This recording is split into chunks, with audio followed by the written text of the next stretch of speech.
Kristo Yezu akuzwe. Nkomeje kubashimira kubw'inyunganizi n'ibitekerezo byanyu mukomeje kumpa. Uyu munsi rero icya mbere nshaka guheraho ni imbabazi. Umuntu wese wakurikiye Marie Clarisse YouTube channel, umuntu wese twahuye mu kazi gatandukanye, umuntu wese twicaranye ku ntebe y'ishuri cyangwa se twarahuye mu bundi buzima bwite, ngusabye imbabazi aho naba narakubangamiye. Muri aka kanya rero reka dufatanye. Impamvu uvuze ngo mpereye ku mbabazi, shobora kuba narakubangamiye ariko aho tugeze ni ahantu hakomeye, kandi hasaba kugira ngo ukurikire. Ntukurikire ko ari Clarisse ubivuze, ahubwo ukurikire kugira ngo urebe neza niba udafite ikibazo cy'uburwayi bwo mu mutwe. Tugiye kureba ku bimenyetso. Ushobora kuba uri umuvandimwe wanjye, ushobora kuba uri umuturanyi wanjye, ushobora kuba uri umukiriya wanjye bitewe n'akazi nari ndimo, wenda nkaba narakwakiriye nabi. Muri aka kanya ngusabye imbabazi kugira ngo tubashe kubana neza. Njye nta kibazo, narangije kubabarira uwo naba narakomerekeje wese, yaba mbizi cyangwa ntabizi, kugira ngo roho yanjye ibohoke n'iyawe ibohoke. Ndakwinginze mpimbabazi. Ku izina ry'Imana Data na Mwana na Roho Mutagatifu, amina. Isengesho yo kwicuza ibyaha. Nyagasani, ibyaha nakugiriye byose ndabyanze, kuko binteranya nawe bikadutandukanya. Rero ntunze ukandengera iteka, kandi ndabyangira ko byicishije Yezu Kristo umwana wawe ukunda. Dawe ubinkize, sinshaka kubisubira, ndashaka kuba uwawe. Amina. Ngwino Roho Mutagatifu, usanganye imitima yawe kwemera bagukunde.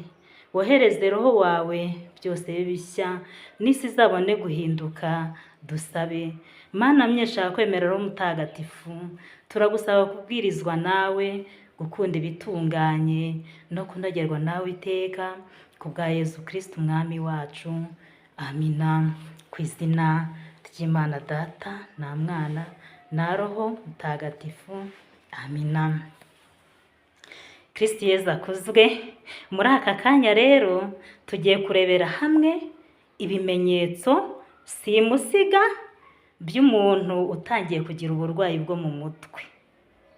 Icya mbere, kugira umutwe udakira. Nubona ufite ikibazo cy'umutwe ukabona ntukize, ukagerageza kunywa ibinini, ukagerageza kwivuza uko ushoboye bikanga, uzashake muganga wo mu mutwe wivuza ufite ikibazo cy'uburwayi bwo mu mutwe. Ikimenyetso cya kabiri, kwiyahuza ibiyobyabwenge. Ushobora kunywa inzoga, abantu bakagira ngo ni ibisanzwe, ukanywa itabi, abantu bakagira ngo ni ibisanzwe, ariko uko ugenda unywa gake gake niko bikuganisha ku burwayi bwo mu mutwe. Umuntu wanyweye inzoga nyinshi ntabwo abasha kwikontorora, ntabwo abasha kwicunga neza, birangira bimugejeje ku burwayi bwo mu mutwe. Ikimenyetso cya gatatu, umuntu ashobora kugenda yivugisha. Ushobora kugenda wivugisha, ugafata urugendo rwawe ukivugisha, umuntu akagira ngo ni ibisanzwe. Cyangwa se waba wicaye n'iwawe ukaba urivugishije. Icyo ni ikimenyetso cy'uburwayi bwo mu mutwe. Ikindi kimenyetso nanone cya kane, ushobora no kugenda wisetsa. Si ukwivugisha gusa, ushobora kugenda wagera mu nzira ugahita wifata ukabura turitse urasetse nta n'uwo muri kumwe. Nibikubaho umenye ko ari uburwayi bwo mu mutwe. Ikindi kimenyetso nanone gishobora kukwereka yuko ibyo ngibyo ari uburwayi, noneho ni ukwicara ukarira ntawe ugukubise. Amarira akaza pe ugakwenkwe nuko ukarira. Nubibona uzamenye ko ari ikimenyetso cy'uburwayi bwo mu mutwe. Ikindi kimenyetso cy'uburwayi bwo mu mutwe, ushobora kugenda noneho ukaba uri mu nzira nta kibazo, ariko ukumva muri weho ubuze mbese amahoro, ubuze amahoro, ukumva mbese ufite ubwoba muri make. Nugira ubwoba, icyo uzamenye ko ari ikimenyetso noneho cya nyuma cy'uburwayi bwo mu mutwe.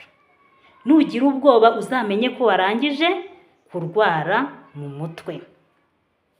Ikindi kimenyetso ni ukubura ibitotsi, ukaryama bugacya, ejo ukongera ukaryama bugacya nta gitotsi, umunsi wa gatatu nta gitotsi, icyumweru kigatoboka. Ibyo ntibikubaho, uzamenye ko ari ikimenyetso cy'uburwayi bwo mu mutwe. Ikindi nanone ushobora kureberaho wagize ikibazo cy'uburwayi bwo mu mutwe, cyangwa nawe nubyibonaho ntabwo uzaba ugishoboye kwiyitaho. Kwiyitaho mvuga gukaraba ntuzakaraba, kwambara neza ntuzabikora. Ubwo ntibikubaho nubona utangiye kwambara imyenda isa nabi, cyangwa nawe utabashije gukaraba, uzamenye ko warwaye mu mutwe. Umenye uko ugomba kubyitwaramo, kandi wivuze nubona yuko bikubereye nawe ikibazo. Ikindi nanone ni ikimenyetso cyo kwigunga. Umuntu ufite uburwayi bwo mu mutwe arigunga, ukagenda ukajya hirya ukumva ko ntawe ukwitayeho, ukajya hino warangiza ukiheba, ukitangira itama, ukigunga mbese ukumva ukeneye kuba wenyine. Nibikubaho uzamenye ko wagize ikibazo cy'uburwayi bwo mu mutwe. Ikindi noneho ni agahinda gakabije, ukumva ntukunzwe, ukumva uri mubi, ukumva abantu bose bakwanze. Ibyo nibikugeraho uzamenye ko warwaye mu mutwe. Ikindi kimenyetso nanone ni ukumva udakunzwe nyine mu bantu, nk'uko nari maze kubivuga, ukabahunga. Ariko ikindi nanone, ntuzite ku bibazo ubonye ibyo ari byo byose. Hari umuntu ushobora kukuvuga amagambo atari meza, niwumva ibyo byakugezeho uzirinde kujya mu bantu bakuvuga amagambo atari meza. Niwumva n'umuntu atangiye kuyakubwira, uzagerageze kutamusubiza, umwihorere. Ikindi kimenyetso nanone gishobora gutuma ugira ikibazo kikwereka ko ushobora kuba ufite ikibazo cyo mu mutwe, ku bantu twubatse ingo, ni ukutita ku bibazo by'urugo. Ukaba uri umupapa, ukaba uri umumama, ariko ukumva ntacyo bikubwiye kwita ku bibazo byo mu rugo, ukumva ntacyo bigutwaye. Mbega niba ufite n'amafaranga, kwicara ukayanywera ukayarangiza, ukumva ko nta kibazo. Nibikubaho ukabona mu rugo rwawe nta kintu kijyanayo, umenye ko warangije kurwara uburwayi bwo mu mutwe. Noneho rero hari n'ugira ikibazo cyo guhura no kumva ashaka imibonano mpuzabitsina byihuse buri kanya, kandi uko abyifuje akumva ko agomba kubibona. Uwabonye wese, yaba ku nzira, yaba aho ubonye hose, mbese no mu bana ntubitinye.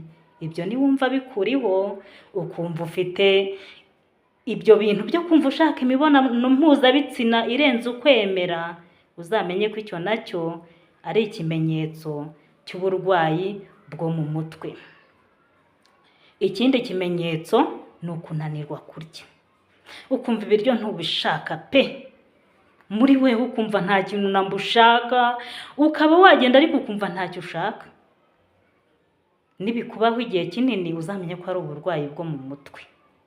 Ikindi kibazo nanone, ushobora nanone guhura n'ikibazo cyo kurya cyane, ukumva urarya pe, ukabirya ariko ntibigere aho bijya. Ibyo nibikubaho, uzamenye ko ari ikimenyetso cy'uburwayi bwo mu mutwe. Ikindi kimenyetso noneho cyo gikomeye kurenza ibyo bimenyetso byose, ni ukubona amashusho. Kuba twatangiranye mu mbabarire rero, aha niho numvaga nshaka kubaganisha kuri wa wundi ubabwira ngo Imana irantumye, Imana yambwiye. Nagira ngo nkubwire yuko nawe uri kuvuga ngo Imana yakubwiye, nawe uri mu mwuka, nawe weretswe, ntabwo tuzi umwuka urimo uwo ari wo, nabyo ni uburwayi bwo mu mutwe. Ikindi kimenyetso rero, ubwo umaze kumva amajwi menshi ko ari uburwayi bwo mu mutwe, noneho ayo majwi aba akubwira ibyo ukora. Ushobora kujya kumva ukumva umuntu nawe uzi wapfuye, ashobora kuba ari sogokuru wawe, ashobora kuba ari papa wawe, ashobora kuba ari umuvandimwe wawe, ukumva guhamagaye mu izina ngo kana, ngwino tugende. Akaba yagenda akakwereka ibintu byose abonye. Uzashishoze niwumva hari amajwi ari kukuvugisha cyangwa se amashusho wowe uri kubona, ucunge usenga Imana yawe neza, ubanze umenye niba bivuye ku Mana cyangwa bivuye kuri ba bazimu twatangiranye nabo. Ushobora rero kutabona ayo mashusho cyangwa se ayo majwi y'abo bantu bapfuye. Urugero, ushobora kubona noneho abamarayika bari kuva mu kirere baza bagusanga, cyangwa se ukabona nk'abakurambere wenda babandi tuzi natwe bitabye Imana, wenda ari abatagatifu, wenda ukaba wakumva wenda nk'umuntu aje mu izina ry'abo bantu ariko ari guturuka hejuru, akaguhamagara ngo ngwino tugende, akaguhamagara mu izina, akakwereka ibintu byinshi. Ibyo nubireba uzashyira ubwenge bwawe ku gihe, utekereze neza, wibaze ngo ese ibi bintu biri kuva ku Mana cyangwa se biri kuva ku burwayi bwo mu mutwe. Naho rero nababwiye ngo ese Imana iravuga koko? Ese wowe utubwira ngo Imana yakubwiye ni iyihe? Buri wese afite ibyo akuramo, ariko nshuti bavandimwe, ku muntu wagize ikibazo cy'uburwayi bwo mu mutwe, nubona mugenzi wawe ari kunywa inzoga nyinshi nk'uziyahuza, nubona mugenzi wawe ari kunywa ibitabi byinshi nk'ubyiyahuza, rimwe na rimwe ukabona yasinze yataye umurongo, uzamugira inama yo kujya kwivuza. Amavuriro arahari. Ukeneye kwivuza ibijyanye n'ibiyobyabwenge byabaye byinshi mu mutwe wawe, hari ishami rya Caraes Ndera riba Kicukiro, ahantu mwumva bita ku Cyizere. Nibo bashinzwe ibyo bijyanye n'umuntu wabaswe n'ibiyobyabwenge. Nubona umuntu ari kukubwira ngo Imana iravuze, agahanura ibintu ubona bitajyanye, ubona bidasanzwe, uzamuyobora Indera, nabwo ni uburwayi bwo mu mutwe. Caraes Ndera, abarwayi bo mu mutwe bose ni abarwayi.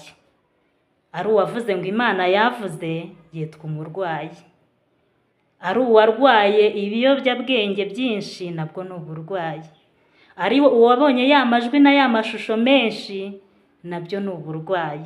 Nshuti bavandimwe, ndabasabye ibi mubyiteho, ibi bimenyetso birebe neza. Uyu munsi ashobora kuba ari jyewe ubirwaye ubibonye, cyangwa se ashobora kuba ari wowe, atabaye wowe ashobora kuba umuvandimwe wawe cyangwa umubyeyi wawe cyangwa undi muntu wese mufitanye isano. Ibi ni ibimenyetso by'uburwayi bwo mu mutwe. Ndagusabye ugerageze ubyiteho, kandi ku bantu musenga, ibi nabyo nubimenya ubashe kumenya Imana ukorera iyo ari yo, ubashe kumenya uwo uri gusenga uwo ari we, kugira ngo birusheho kugenda neza. Ku bantu wenda muzi Ndera batanga imiti myinshi, ariko kandi batanga n'imiti y'ibiganiro, kukuganiriza ku nkomoko y'ubuzima bwawe, kukuganiriza uko wavutse, uko wabayeho, n'aho ugeze kugera uyu munsi. Kristo Yezu akuzwe. Ndabashimiye, mukomeze gukurikirana, uko mukomeza gukurikirana iyi Marie Clarisse Mukandengo YouTube channel, tuzagenda twunguka byinshi ku buzima bwo mu mutwe no ku buzima bwa roho. Ndabashimiye rero, Imana ibaha umugisha, ku izina ry'Imana Data na Mwana na Roho Mutagatifu. Amina. Dusabirane.